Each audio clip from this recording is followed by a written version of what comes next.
אבל בא לי ים, בוא לים. עושה מה ים? 11 בלילה, אני כזה ים, בא לי ים. עושה באמת, את תזרמי, אני כזה, אני באה להגיד ים. בטוח שלא אני... רוצה לבדוק? יזמתי.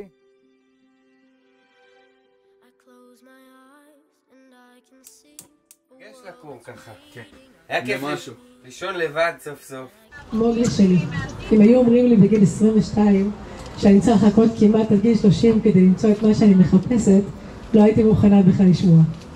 היה לי לוז בתכנון, אני הרי אישה של תכנון, הכל היה ברור וסדור, ולא הייתה בכלל אפשרות לחשוב על זה, בטח שלא להסכים על זה.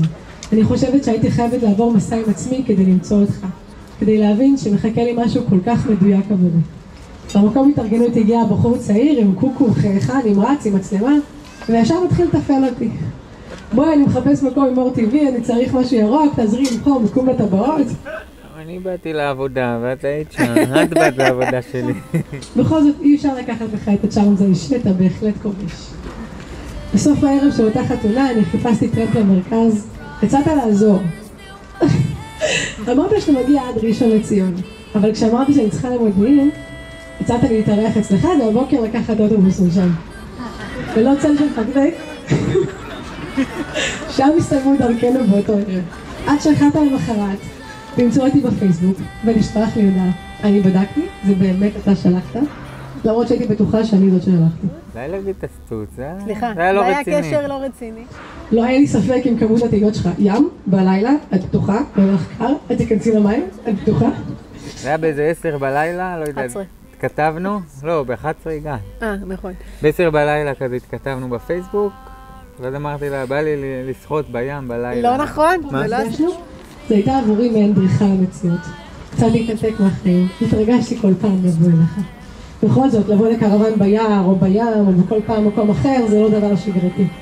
אני מתחייבת כאן היום בפני המשפחה והחברים להמשיך לאהוב אותך עד אין קץ, להיות עזר כנגדך, לתמוך בך, לפרגן ללא הגבלה, לסייע לך להגשים את החלומות, לעמוד במטרות, ליהנות מהחיים, לצחוק ולהתרגש. מאחלת לנו דרך ארוכה יחד, אחד לצד השנייה במסע המשותף שלנו, דרך מלאה באהבה, התרגשות, זוגיות טובה ובריאה, בפשטות ובאושר טהור. זה שיום אחד באת, ואז אמרתי לו, אמא באה. נכון! קראנו לך אמא.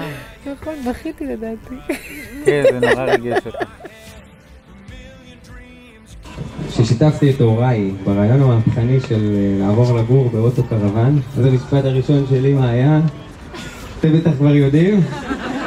איזה בחורה נורמלית תרצה לגור עם גבר שגר בקרוון? אז התגובה הראשונה שלי הייתה שאני לא מחפש את הבחורה הנורמלית הזאת, שתלך לחפש מישהו אחר. ואז את הגעת לחיי, בחורה נורמלית, לכאורה. בסופו של דבר, מסלול החיים הוביל אותנו מאותו מפגש אקראי בחתונה של דני ואהרון לשילוב כוחות וחיים משותפים מלאים במיליון חוויות, רגעים, ניצחונות קטנים וגדולים והרבה רגעי גדילה משותפים של שנינו. וכן, גם אתגרים, קשיים ולפעמים גם הפסדים. אנחנו יודעים שיש 3 תנועות עיקריות שמזיזות את המקל. יש את תנועת כוח, פטיש והרגיש. רגיש זה התנועה העדינה של קצות האצבעות. זה המקום הכי רגיש עם המון עצבים. פטיש זו התנועה שמגיעה מהמרפק ומניפה בעוצמה את המקל ובמהירות, ועדיין עם רגש. ותנועת כוח זו תנועה שמגיעה מהכתף ומרכזת כוחות אדירים בתנועת גל שנבנית ומגיעה עד לקצה המקל. ובאופן מצחיק זה מזכיר לי אותך. ההרגשה של עוצמה, חוסן ואנרגיה שלא נגמרת תמיד משודרת מכיוונך ומשרה אווירה נינוחה ושל ביטחון אצל כל הסובבים אותך וגם אצלי. היכולת שלך להיות ישירה בלי לפגוע, אפילו הצורה שאת מצליחה להעביר ביקורת בעצבים היא מופלאה בעיניי. בלי להכניס למגננות ואת עדיין מצליחה לגרום לצד השני להבין איך להתקדם ולהיות מרומה מהסיטואציה, שזה מדהים. פטיש, זאת הצורה שאת מתנהלת בעולם. רצה בכל מיני מקומות, מפזרת אבקת קסמים בכל מקום, מרוקמת בכל הזדמנות חברויות לכל החיים, זה מפליא אותי. החמלה שלך, ההכלה שלך, הרצון שלך תמיד לעזור, להרים, לעורר, האינטראקציה שלך עם כל כך הרבה אנשים שחווים את אותה תחושה ממך, תמיד מחזקים את ההרגשה שלי שבחרתי נכון ושבחרתי הכי טוב שיש. ורגיש, רגיש כולך רגש. זה הכוח שמניע אותך. אני רוצה להודות על הקשר שלנו ועלייך, על זה שאת כל כך מדויקת בשבילי. ועל הדבר הזה שנקרא נוח הדד. תודה לכל ההורים שהוא שלי ושהוא איתי. אז מי האמין שאפשר למצוא בת זוג אהובה, חברה אמיתית לחיים, שהכתובת שלי מספר לוחית רישוי. אני אאחל לך ולנו חיים של אושר, של טיולים, מיליארד חוויות, תקשורת בריאה, התחשבות והרבה חגיגות. אוהב אותך מאוד, נועלה, בסוגריים אורה שלי. נתי שלך.